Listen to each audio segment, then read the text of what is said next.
today at the National Press Club, Director of the Cape York Institute, Noel Pearson.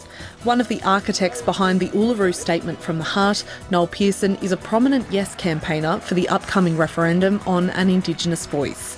Noel Pearson with today's National Press Club address.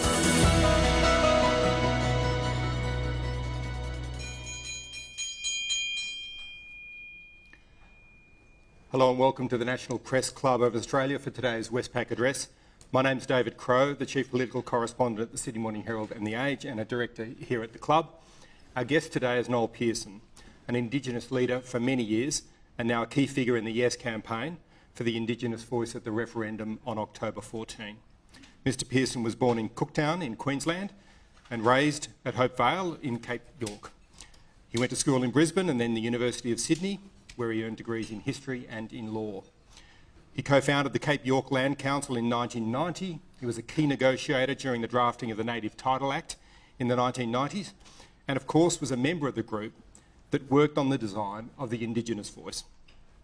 We're fortunate that Mr Pearson is available for this address when the campaigning for the referendum is so hectic at the moment, just as we were fortunate to hear from Warren Mundine yesterday and Jacinta Nampijinpa Price last week.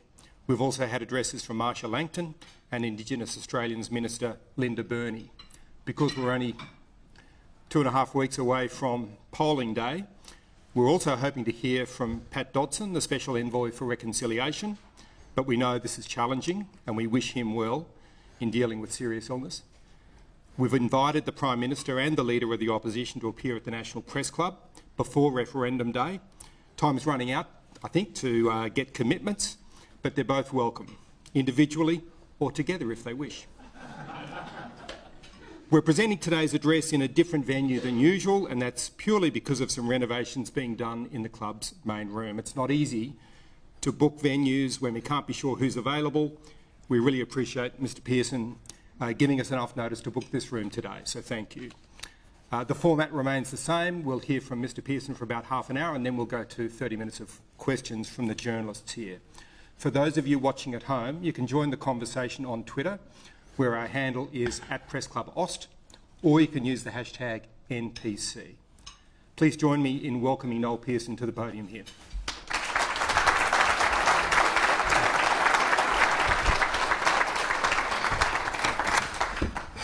Thank you, David. My late friend Bruce Tracker Tillmouth from the Northern Territory said, "We're not here for wood chopping practice. We're in the main game. We've got 2 weeks and a bit to go. It's absolutely vital that we win this referendum."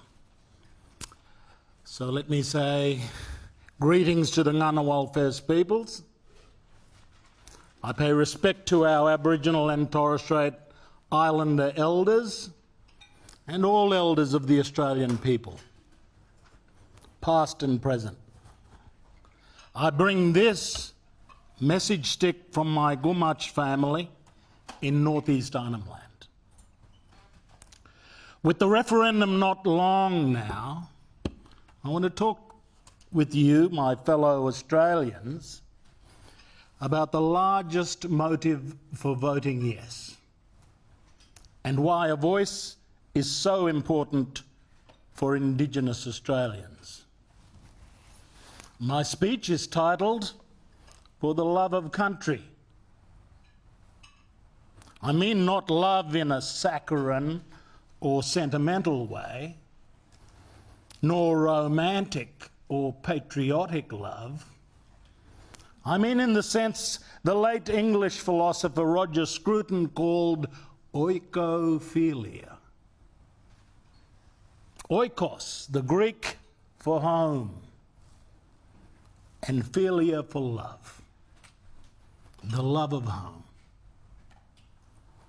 I have been on the road of this campaign, meeting tens and thousands of Australians in forums, around baggage carousels, at the train stations and shopping malls, town halls and shade of mango trees.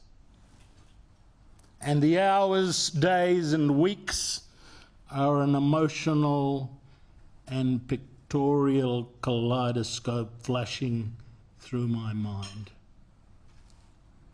In the quiet, after the noise and bustle, I've reflected on what I have learned from listening to thousands of my fellow Australians and the thousands whose intentions in this referendum I could not be sure of.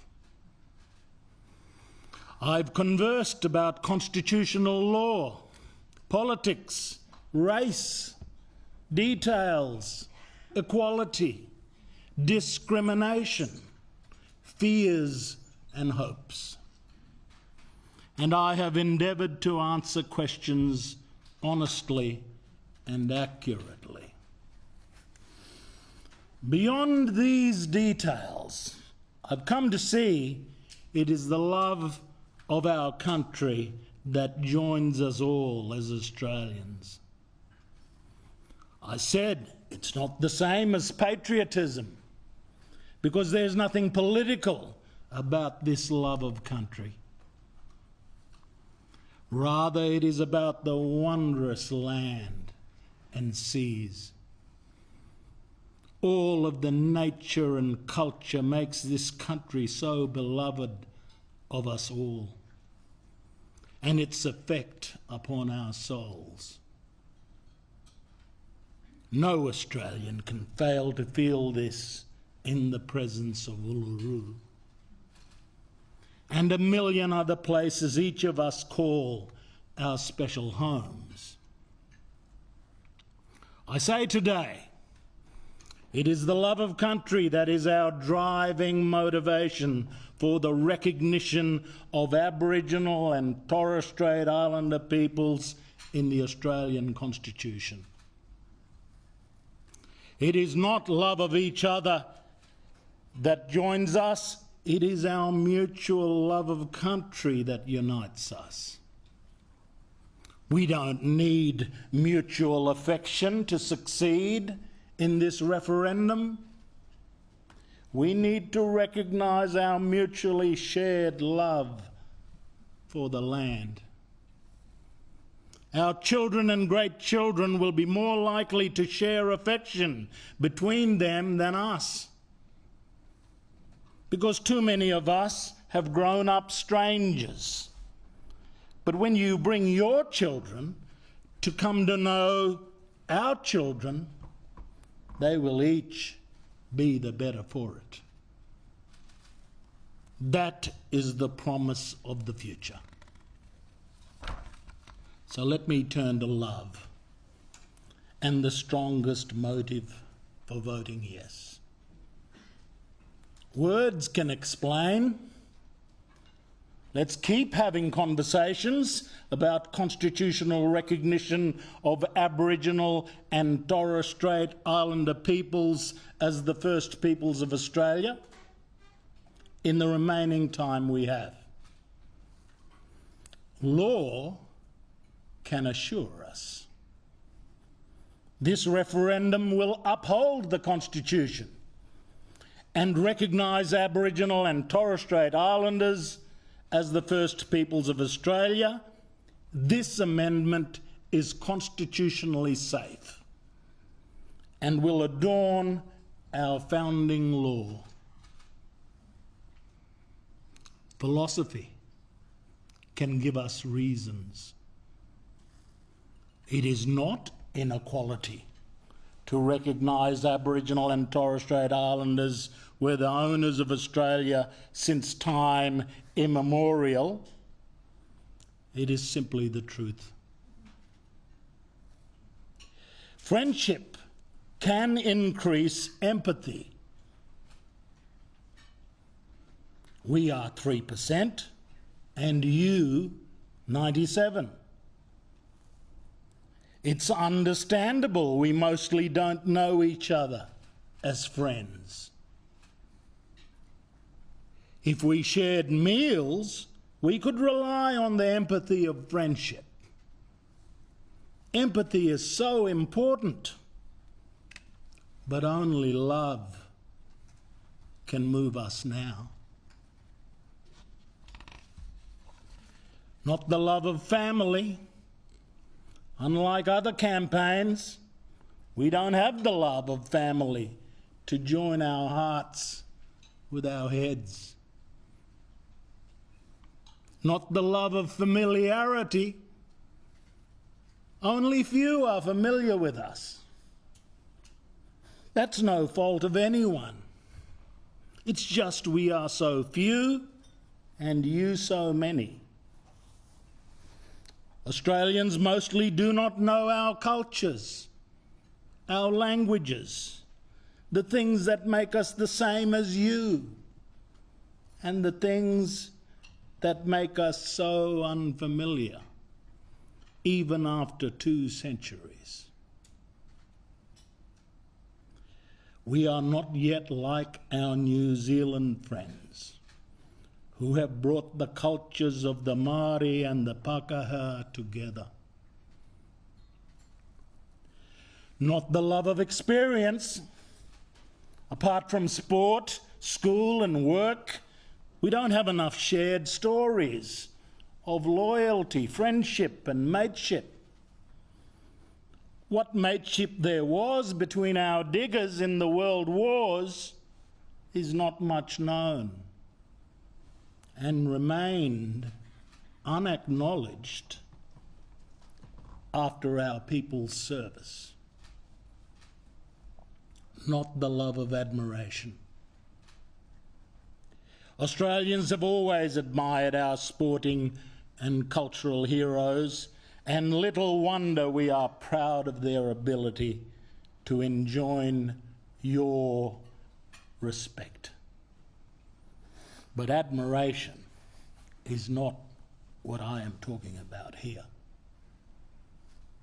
It is the love of country.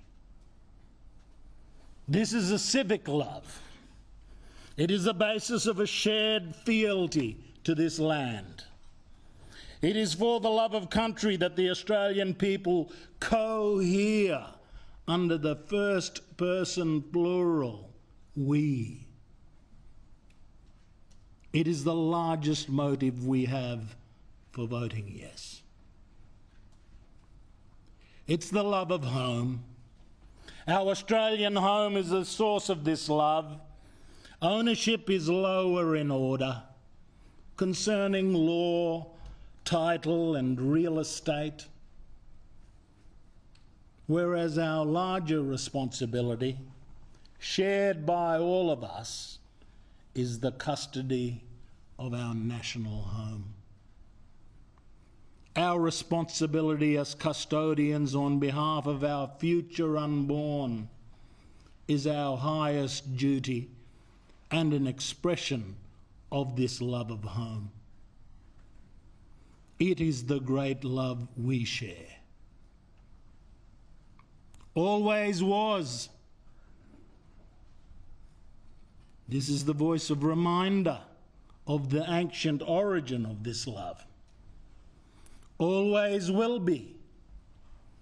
This is the voice of moral protest and insistence that this is still a home of ancient origin and continuing truth. Mine, yours, ours. This is the North Shore to which we are building a bridge of unity and mutual recognition. We can move forward from protest and reminder to mutual recognition. I want for our national prayer to be, this land is my land. This land is your land. This land is our land. My people are a good people.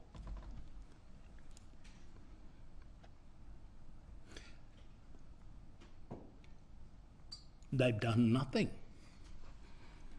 to deserve contempt and disdain. They should not be feared or despised. They have suffered much. Let's not prolong the alienation.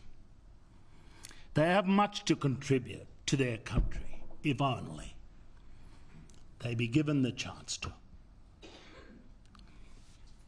This is a modest proposal, but profound.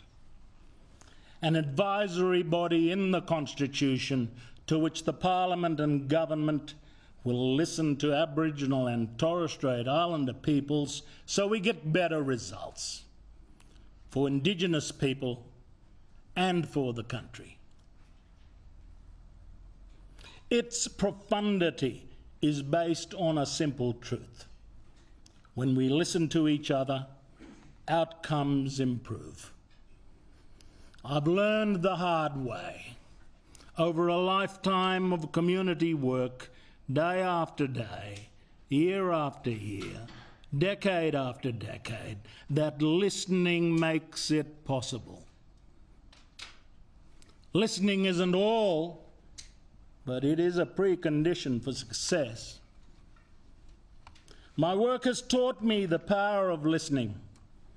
Over decades of community work in law and order, welfare reform, land rights, school education, employment, economic development, and cultural and environmental protection, I have observed both the fundamental power of listening and the devastating consequences of willful deafness. I've learned that listening makes it possible. Rheumatic heart disease is a scourge, a disease largely eradicated in the rest of the world, but allowed to fester in the paradise of Cape York and the remote communities of Australia. At an event yesterday in Brisbane, doctors confirmed this terrible disease kills 2 Aboriginal and Torres Strait Islander people per week. Young children, teenagers, and young adults in their 20s and 30s, they drop dead swimming down the creek, on the football field, sleeping in their beds at night. Yet when I searched Hansard, I found the local federal member of Parliament for Cape York and the Torres Strait, ensconced in his seat for 26 years, never found time to mention rheumatic heart disease in our nation's chamber of democracy even once. He did for the first time when I mentioned this in this campaign. This is a problem only a voice can overcome. To ensure people who represent us, who make laws about us, who determine so much of the reality of our lives, listen to our advice and have the opportunity to benefit from the power of our ideas.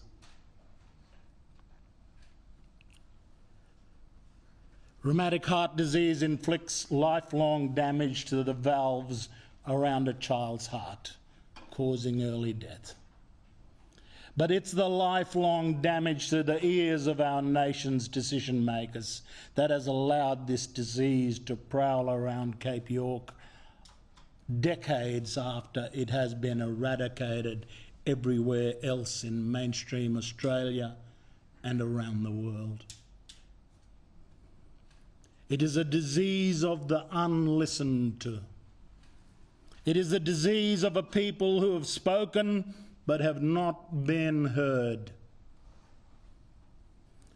No gets us nowhere when it comes to confronting rheumatic heart disease. Yes makes it possible. That's why your answer is so important to us. We would be untruthful if we didn't say we have a mixture of hope and terror about the answer to this referendum. No one wants their invitation of friendship and love to be unrequited. One may sometimes feel it would have been easier to have never extended the hand of invitation from the heart. But whether out of naivety or faith, we had to ask Uluru's question: will you walk with us on this journey to a better future? It is time to take our rightful place in our own land. Our 21st Prime Minister, Mr. Whitlam, said that as a nation we remain diminished as long as we fail to recognise the rightful place of Aboriginal and Torres Strait Islanders in our own country. Let's do this now. The opportunity to get this right is now at hand, right in front of us. We have many problems, but we Australians have the gumption, and we can summon the national resolve to get on top of them. We can close the gap when we are empowered to take responsibility for our destiny. Blame us when you give us a voice. Hold us accountable too when we do this. We want our right to take responsibility. Allow us to empower our people to take charge of our children, our families, and our people's destiny. We have many talents and gifts to contribute. More than half of the solution to solving problems is to unleash the talents and gifts of our people. Our task is for the potential, especially of our youth, to be realised in their fullest measure. We would like Australia to be kinder and friendlier to our children. Let's follow Dr. King's dream that our children will embrace each other as brothers and sisters in a way that too much eluded us in our time. Our children will walk in two worlds and enjoy the best of both. Their culture will be a gift to their country, and they will join the mainframe of Australia, free to be modern versions of themselves. This gift of Indigenous culture, from old Australia to new, is the peace dividend of the middle way. Because if we vote yes, we're voting yes to orientate the relationship between Indigenous and non-Indigenous Australians down a safe and responsible middle path. Voting yes is a rejection of confected war. Voting yes crosses the bridge on the pathway to peace. Voting no is not a neutral choice. Voting no is an active choice to take us nowhere. Voting no leaves us suspended in the neverland that exists when two peoples love the same homeland but have not yet learned to love each other. There is no peace dividend if we vote no. There is only the continued acrimony of endless debate, the harsh penalty of division which will be paid in shame and mutual suspicion. It is only by voting yes that we choose a responsible middle path for our national story, a story that accords Indigenous Australians a rightful place in our own country. If we choose this middle path and complete the journey to a new settlement, the peace dividend of cultural exchange will be paid in full. We, the Australian people, are a good people. At our best, we can be a beacon of light to the world. It is this humble temperament and quiet capacity for greatness that gives me faith we will vote yes. Recognition runs two ways. Think about it as a mirror into which we see our own reflection in each other.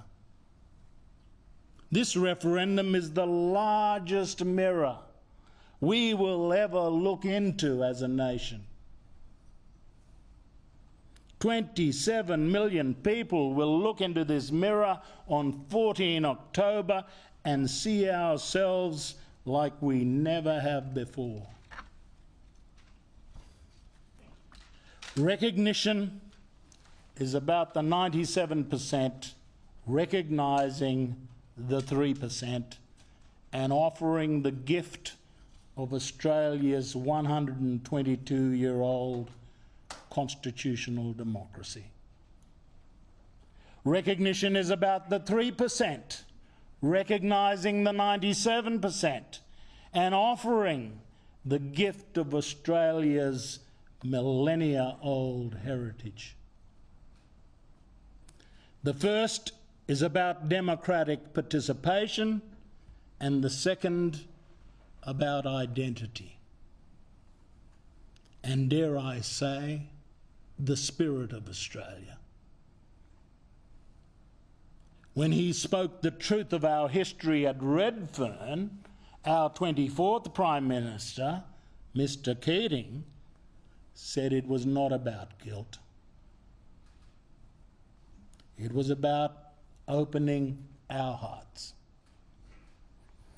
You're not guilty for the past, neither are we. Our alleged inferiority is no justification for that history. Not then, not now. The inhumanity of the frontiers was not because we were inhuman. We can only be responsible for forgetting the truth and its legacy in the present. We were victims of history, but our victimhood ends with our empowerment. Have the same expectations of us as you would your own. The referendum is testing the idea that a nation conceived in the lie of terra nullius, a continent empty of owners, can come to a new understanding of who we are, a nation blessed. With an Indigenous heritage spanning 60 millennia, a British democracy captured in its constitution, and a multicultural triumph that is a beacon to the world.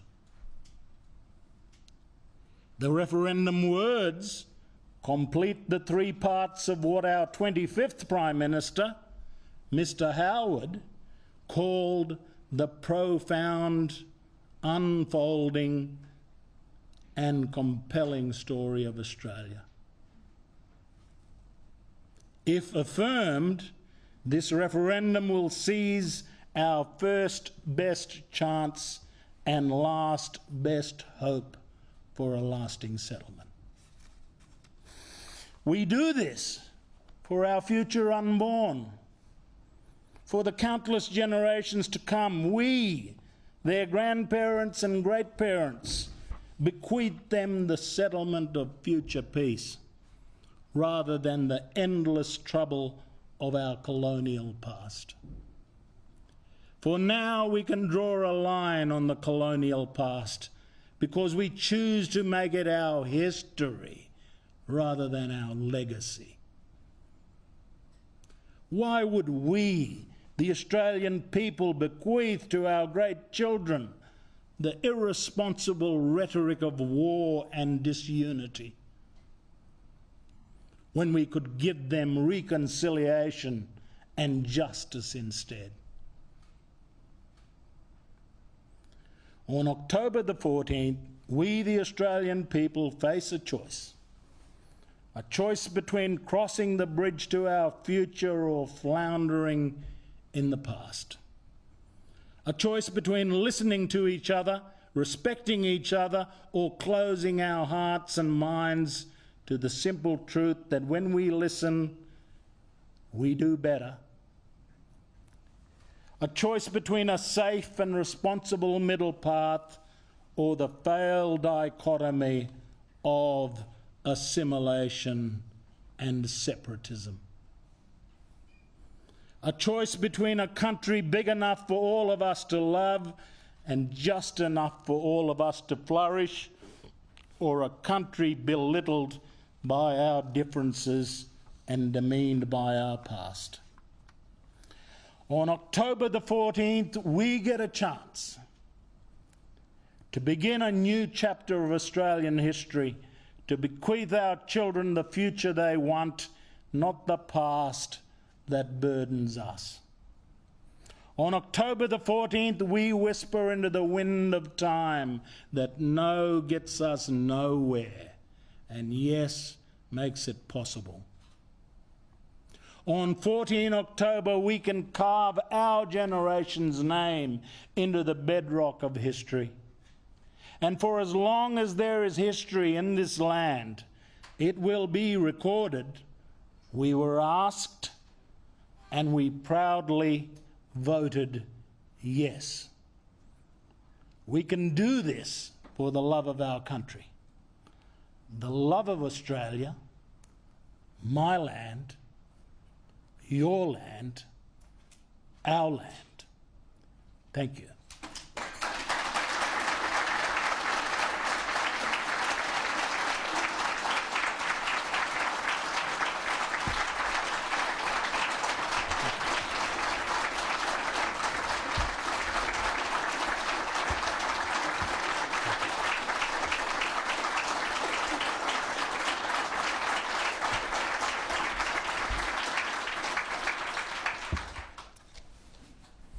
Thank you very much, Mr. Pearson, for that speech. We've got about 16 or 17 questions, but I'll kick off with something that I think is part of the public debate at the moment. You've made a very strong case for the voice there, for helping on Indigenous disadvantage. One of the questions we get, one of the things that we hear is, well, why does it need to be permanent? If Indigenous disadvantage can be addressed, if this is a way to fix that problem, one day it will be fixed and a voice won't be needed. Why do you think the voice should be permanent? The voice represents the official recognition by Australians that this country was the home of Aboriginal and Torres Strait Islander people before the coming of Europeans. So there were people here before 1788, and that constitutional recognition is of itself important and should remain forever. It's an acknowledgement of the long history of Australia. The words of the amendment actually say, in recognition of Aboriginal and Torres Strait Islander peoples as the first peoples of Australia. It's an acknowledgement of the history of the country and the pre-existence of our peoples. In relation to the voice won't just talk about problems, they will talk about opportunities and positive things and the gifts that the Indigenous peoples can give to their country. This is a lifelong As long as our nation exists, our people will be contributing to this nation. The permanence, the rest of the Constitution is permanent. Why can't the acknowledgement of Indigenous people in this nation be permanent? Our next question is from Tom McElroy. Thank you for your speech, Mr Pearson, and for taking our questions. You said that you're not interested in wood chopping practice, and you acknowledge that we're coming down to it. The Yes campaign strategy has been centred on these final weeks. Can I ask you to reflect on the people that you've spoken to, people who were perhaps undecided or voting no, and whether your message about love of country and civic love has resonated with them, and who else you need to bring over for what might be a narrow path to victory at this point? I mean, I think I've had the most resonance when Australians have understood what the dividend is for all of us. What is in this for all Australians? It's very clear what we're doing with this referendum is we're completing Australia. We're fixing the missing piece. And that missing piece is the recognition of the Indigenous heritage of this country. When we complete that, we complete the whole idea of Australia. We bring together Indigenous peoples and their heritage with the British heritage of this country and with this marvellous multicultural heritage that we have developed here in Australia. That is the dividend for all Australians. We come to recognise all three stories of Australia. Of course, there's a practical benefit for Indigenous people in having the Parliament and the government listen to us and create better policies and laws to enable us to close the gap on disadvantage. But the larger question I've heard, the larger point about this, the meaning of this referendum, is about how all of us as Australians will come to see each other and our stories being connected. Our next question is from Katina Curtis. Thank you, Katina Curtis from the West Australian. I'm just picking up on the point that Tom asked about, and you mentioned speaking with, I think you said, thousands of people who you don't know how they're going to go on October 14. How confident are you that that the Yes campaign is speaking to the people who most need to hear its message, speaking to the perhaps disengaged people in the outer suburbs and not just people who are already supportive? Yeah, we've been all over the countryside, and our campaigners are talking to the very people that you're talking about. The coverage is specifically aimed at people who are soft yeses. We want to conclude the deal with them, but also soft no's, people who are inclined at the moment, without having their issues answered, to vote no.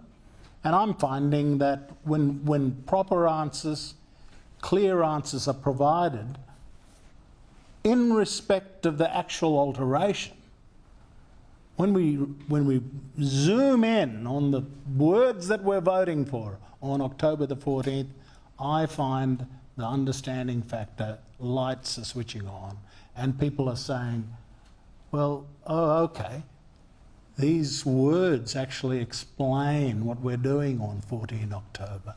It's not the debates out here, it's not the debates out there. Let's look at the actual words. It's very clear. This is about as clear as the Constitution will get, these words. And so I'm finding that many people who are kind of soft-nosed say to me, oh, thank you. My carousel rate is quite good, actually. Waiting for the baggage, and I'm approached by somebody. The conversion rate, I'm up there with, I'm up there with Ricky Ponting sometimes. Next question is from Eliza Edwards. Thanks, Noel. If a majority of Australians vote yes, but you can't get a majority of states, say there's a 3-3 split, will the Prime Minister have a mandate to legislate a voice, and will you be pushing the government to go down that path in the event of a defeat? I'm not speculating about October the 15th. My ability to talk ends on the night of October 14. And I'm of the belief that we've got a pathway to yes. But the Australian people have got to understand now, we're at the pointy end of this thing.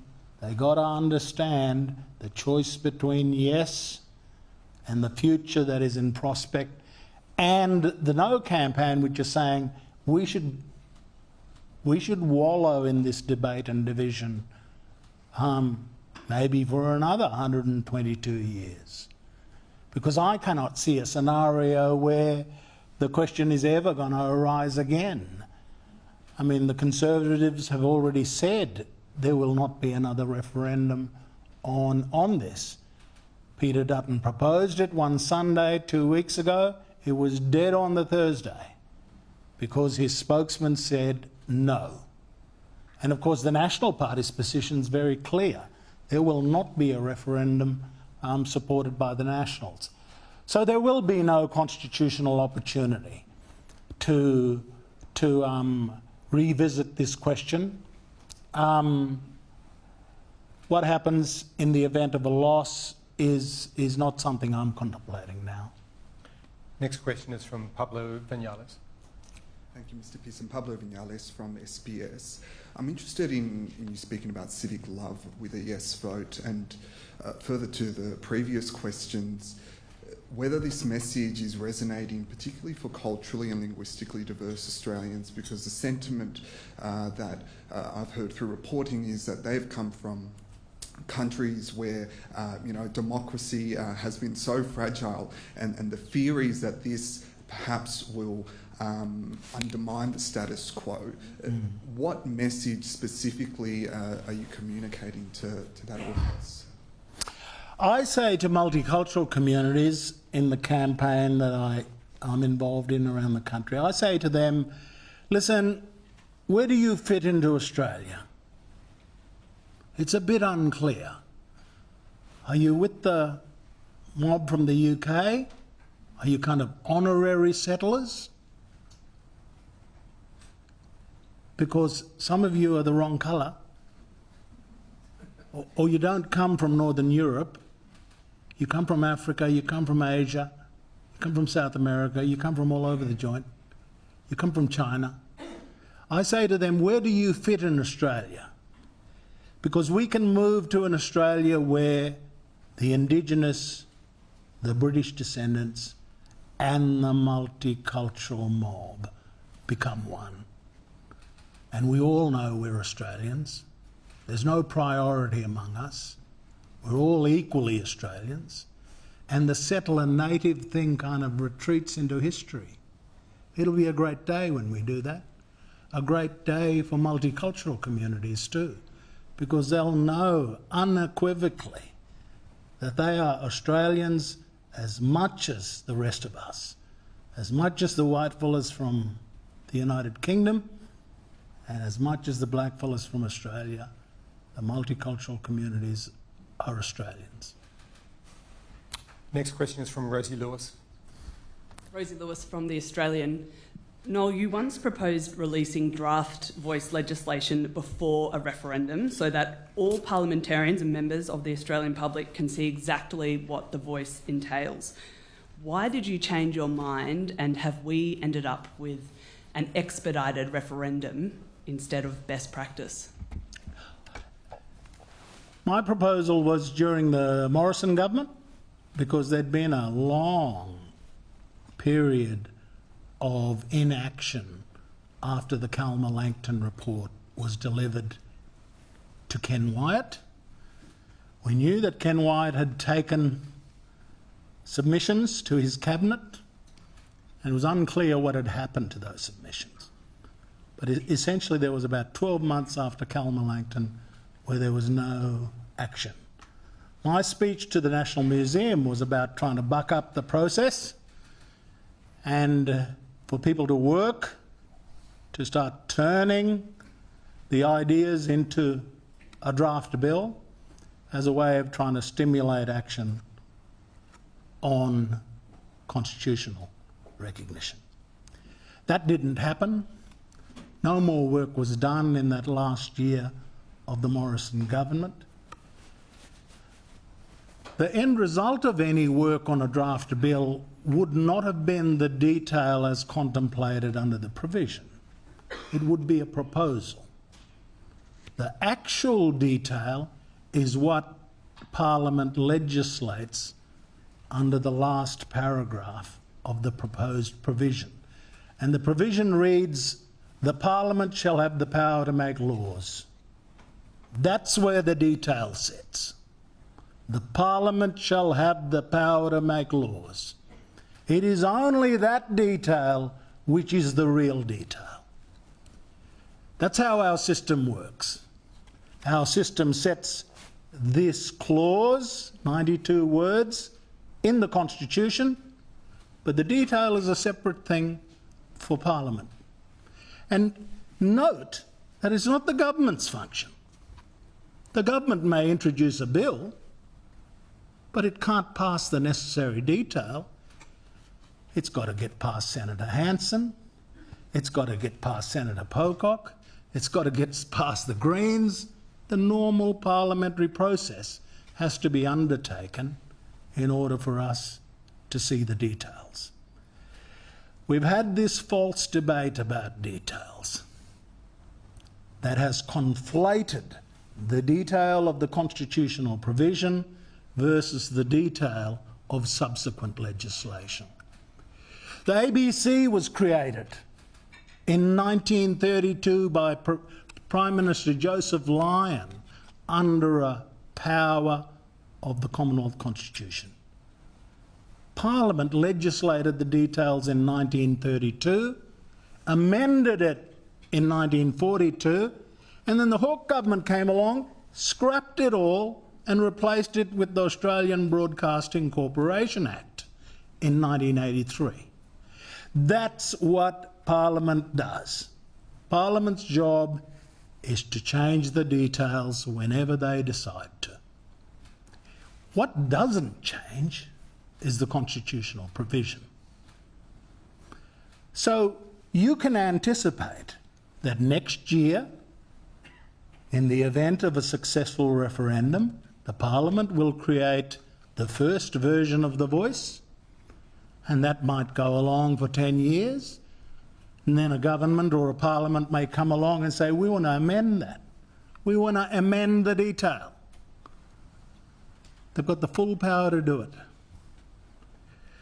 So this attempt to conflate the constitutional provision with the legislative detail is a complete failure to read the words of the provision. The words say, the Parliament shall have power to make laws. That's how our system works.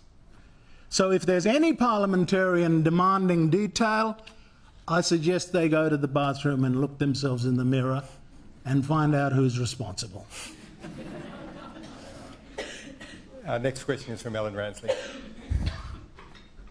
Mr Pearson, Ellen Ransley from NCA Newswire. Thank you for your speech. Some prominent No campaigners have in recent weeks made claims about the legitimacy of the stolen generation and about the impacts of colonisation. There's also been a host of No rallies which have been linked to Nazis. You've spoken a lot about love of country today. What does that kind of rhetoric say about Australia? Well, the No campaign are going to be unrelenting and have been unrelenting about creating controversies beyond the actual thing we're dealing with. They're going to set off bombs over here, they're going to set off another bomb over here, they're going to talk about war over here. Anything to distract from the simple words of the alteration that we're voting on. That's tactical. That is what they've chosen to do. And they want to take our mind off the truth of the words that we're voting on. The crucial thing in these next 14, 19 days is to maintain our focus on the promise and the reform that we're working on. That got to keep our eyes on the prize. And over the next while, these kind of distractions are going to become more and more extreme. We're engaged in a process where the No campaign and don't want the country to move forward. They want the country to stay in the status quo. And the status quo is really one of cultural war. They want us to fight about these things forever, about history, about colonisation, about whether Aboriginal people are worthwhile or whether they should abandon everything about themselves and become white. All of these are distractions, but they're kind of fodder for a cultural war, and it serves their political interests to engage in cultural war. We don't want that. We want to put cultural war behind us. I think most of the things, a lot of the things, they don't even believe themselves. They're just convenient controversies. They just want to let the firecracker off by making outrageous claims. What we have to do as a campaign is simply keep our eyes on the prize and always believe in the decency and goodwill of Australians. Because this thing is not going to be won in the trenches with the No campaign. This thing is going to be won because we appeal to the better instincts of the Australian people. Next question is from Josh Butler. Thanks, Mr Pearson, for your speech. Josh Butler from The Guardian. One of the things that the Yes campaign talks a lot about is that whether you're door knocking or doing leaflets at the train station or what have you, the claim is that you can very quickly turn someone's mind. You can convince them over to the Yes side, and you've spoken about your carousel rate and things like that. I understand the little card you're holding up in the last little while is a card that you carry around all the time, you talk to people about. I realise you just made a 30-minute speech and answered a whole bunch of questions already, but for the sake of the exercise, could I ask you to give us the elevator pitch that you give to people when you're door knocking or leaflet? Well, firstly, there's a recognition clause, you know. It is going to be the one line of poetry in what is otherwise a barren, dry rules of cricket. That first line, in recognition of Aboriginal and Torres Strait Islander people as the first peoples of Australia. You know, just simple words, but they are gonna, in the context of the Constitution, it is so profound. It is a glorious proposal that we have in front of us, because it speaks to our history. Secondly, there shall be a body. That's the guarantee. Can't get rid of it. It's a guarantee by the Australian people to Aboriginal and Torres Strait Islander people. It's not something the Parliament or the government can dodge, because the Australian people have said in this proposal, there shall be a body. Secondly, what is the function of the body? It is to make representations. Everybody makes representations. Miners, farmers, environmentals, human rights. Everybody makes representations, and that's what the voice will do. And the thing about representations, they'll listen to you, but there's no guarantee they're going to follow you all the time. And what about? About matters relating to Aboriginal and Torres Strait Islander peoples. You know, not nuclear submarines, not all of that lurid stuff that has been suggested in the media by people in the No campaign. Not on matters relating to Aboriginal and Torres Strait Islander people. And the final part of the clause is this details thing that I talked about earlier. The Parliament shall have the power to make laws. That's where the detail is. And so that's my general pitch. You know, the baggage is falling all over the place, and all of this nevertheless, I'm finding that the conversion rate is better than John the Baptist in Jordan.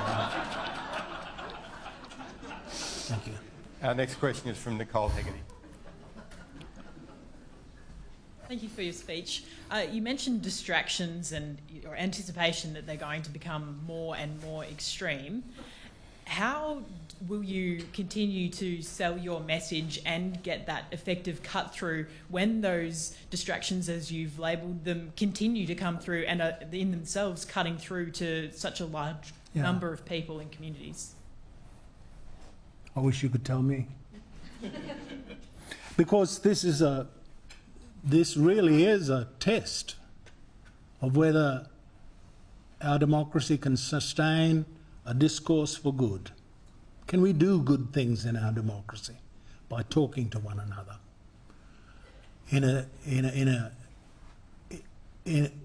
a situation where bots and robocalls and the sheer filth of the sewers of the internet come into play?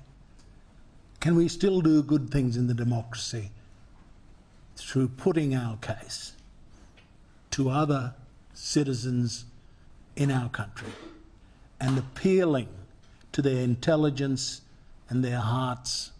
Can we do good things? Can we rise to the occasion given the new circumstance we're in? It's going to be a test of that. And I just urge all Australians that it is completely crucial for our democracy that we be able to listen to other Australians honestly putting the case for change, putting the case for good things. Otherwise, I can't see. This is such a simple, safe. It's, in constitutional terms, it's inert. You're flat out finding words that provide any opportunity for legal challenge or constitutional unsafety.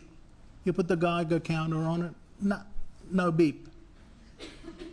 It is inert.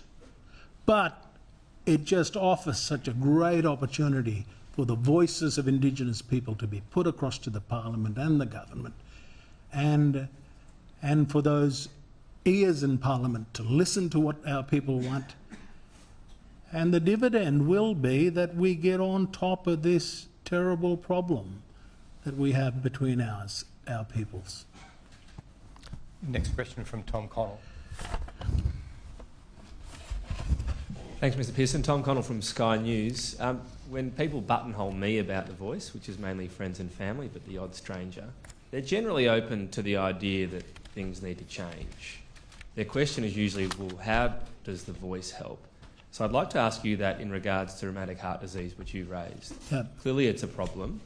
Clearly it's a problem quite particular to First Australians as well. Yep. And we do have a national strategy. We do have a Queensland strategy as well to eradicate it. So how does A Voice do better than what's already happening? Clearly politicians agree it's a problem. People like you are trying to be the voice for it. What changes about it, an Indigenous voice to Parliament about that particular issue? Well, think about the relative focus, right? What if it was the situation that 2 people were dying every week in custody? What would be the state of debate? And yet these children and young people have been dying at the rate of 2 per week, and the doctors are telling the numbers are going up. And so in order to lift the focus on rheumatic heart disease from managing a problem over the years to one of we need a full court press in order to eradicate the disease, we need a voice. It hasn't happened. The experts that we spoke to yesterday in Brisbane said it's not happening. There's 3 paediatric cardiologists north of the Brisbane line, and yet 90+% of this problem is north of the Brisbane line. South Of that line, there's something like 50 experts in this area in the medical profession in Australia. We have got to direct more resources into those parts of Australia where this disease is rife, and we're nowhere near eradicating it. So is that a funding change? Would that be one of the key? That's partly it. It's also absolutely focusing, getting governments, state and federal, to focus on providing the professionals we need. This is a multifaceted problem. It's about home hygiene as well, housing, overcrowding. It's got to be tackled from many directions, but what we do know, it is solvable. You can eradicate. Australia eradicated it in the 1950s. We can do it. It's just we need a focus on it. Our local member didn't talk about it for 26 years, and yet it's a primary problem for his constituents. So I would expect that the Voice would be on to problems like this and ensure that the ears of government and Parliament were constantly hearing the advocacy on behalf of the children. Next question is from Kat Wall. Thank you for your speech, Mr. Pearson. So obviously some members of the No campaign have claimed that the Voice is dividing the nation, whereas proponents have kind of hit back and said it's not dividing us but revealing us. So what has the Voice campaign so far, both on the ground and kind of from where you're standing now, revealed about Australian society? I think it's revealed that Australians want the gap to close. Absolutely. We're kind of unanimous on that. People are of goodwill. They want the gap to close. The argument is well, how do we close it? You know, people say the Voice, they can't see how that relates to practical change. Whereas the Indigenous people I talk to and see all around the countryside, they confirm to me that the solutions they need from government and Parliament are crucial. And so the Voice is very critical to helping them close the gap and helping them to advocate to government on these crucial issues. So I don't see any solutions from the No camp. Nobody has a solution for rheumatic heart disease. Nobody has a solution to the problems facing our people. What they want is simply to kill the Voice proposal and to keep the country festering around issues of really cultural war rather than real issues. And that's a tragic state of affairs. But my view, as somebody whose day job is working on the ground, I can tell you that the Voice will be a huge boon for those communities that are trying to tackle practical problems on the ground. Kat's question began with a reference to some of the claims by No. One of them is that the Voice divides Australia by race. It gives special treatment to one group on the grounds of race. What's your response to that, very widespread and argument from the No side? Okay.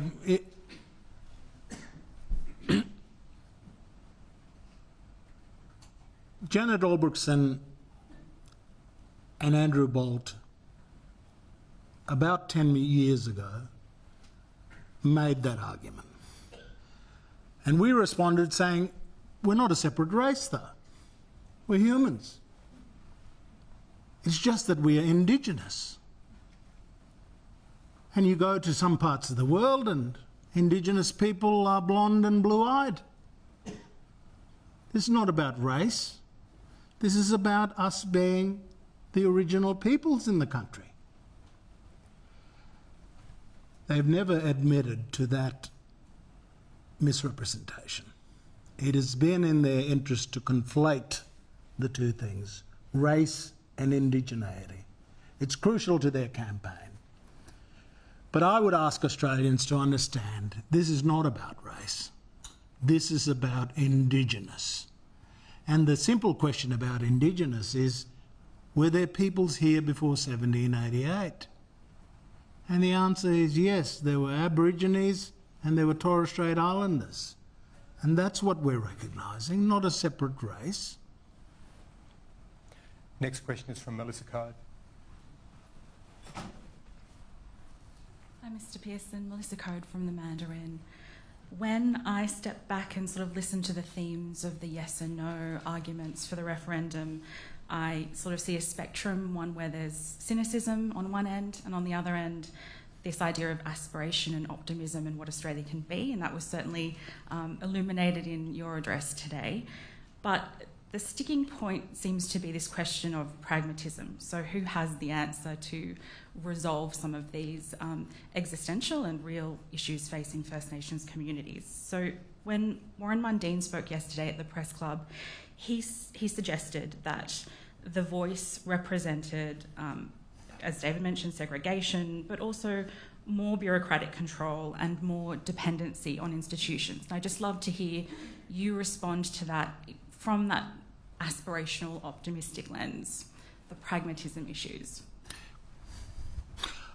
On the day he spoke, I was in Arukun, a small community in Cape York Peninsula, with a leadership anxious to get on top of a lot of serious problems. They're making progress on some fronts, and on a lot of fronts they're frustrated. And we had this meeting between the store and the Shire Council chambers under the mango trees. They need a Arukun voice set up under the mango trees where they always meet. The voice needs to operate at the local level. There's got to be one in Kawanyama that's got to give a voice to the Kawanyama people. That's where you sort out the real practical problems facing people. That's where you close the gap. And so the idea that I spoke about with the community on that day was that, you know, you'd set up a marquee under the shade here. There'd be an Arukun voice under the mango trees, meeting every quarter with the relevant bureaucrats, with relevant politicians from time to time, talking about their business, justice, housing, health, infrastructure, education, all of those issues. And, you know, in other places it'll be the voice by the riverbank. It'll be the voice in the CWA hall. It'll be the voice in the Shire Council hall. That's how the voice will play out for the practical benefit of people on the ground. You know, the Wilcannia voice, I don't know, might be in a barn. You know, there's no need for infrastructure. We just need a table like this, and the community sits on one side and the government people sit on the other side, and we do business for Kawanyama and Wilcannia. There's no construction of special offices, no creation of special bureaucracies. The community wants the opportunity to talk directly with the powers that be across the table. Make plans, make commitments to one another, allocate budgets to do things, and get stuff happening. That's what they want. Our last question is from John Paul Janke. John Paul Janke from The Point on NITV and SBS. Noel, a big thank you for your address today. I want to take you back to a period that I love, the 90s. Now, the 90s public debate, of course, over native title was an hysterical period in our nation's history of misinformation and lies and fact over fear. The current level of misinformation and fear is much worse. It's reaching out into our friends, our family, people we work with, people we socialise with. What's your pitch to the undecided voter in the next two and a half weeks that we have? What's your pitch to them to vote on October 14th with fact over fear? Yes, I would say to the undecided voters who are hearing the nonsense that you referred to, not 1 square inch of land was lost because of Mabo. Not 1 square inch of land was lost because of Wick. All of these scare campaigns that have looped around and revisited this referendum campaign are just saying the things that never happened. Nobody lost any land.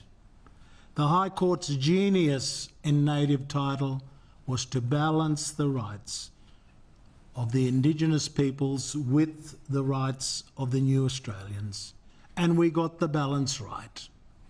Mabo has worked great justice for Indigenous peoples around the country. It was late, 200 years late, but the High Court got it perfectly right. Now we have the Australian people's chance to get it right in relation to the Constitution. And what we are going to vote on October the 14th is the perfect balance. It's the balance that respects the Constitution, but also, for the first time, seizes the opportunity to recognise Aboriginal and Torres Strait Islander people as the first peoples of Australia. It's we, the Australian people. The High Court has acted, they've done their bit. Now it falls to the Australian people to do our bit. And the proposal that the Prime Minister put through the Parliament is really a handsome but simple balance that adds to a constitution that's worked for 123 years. It adds the recognition of our people.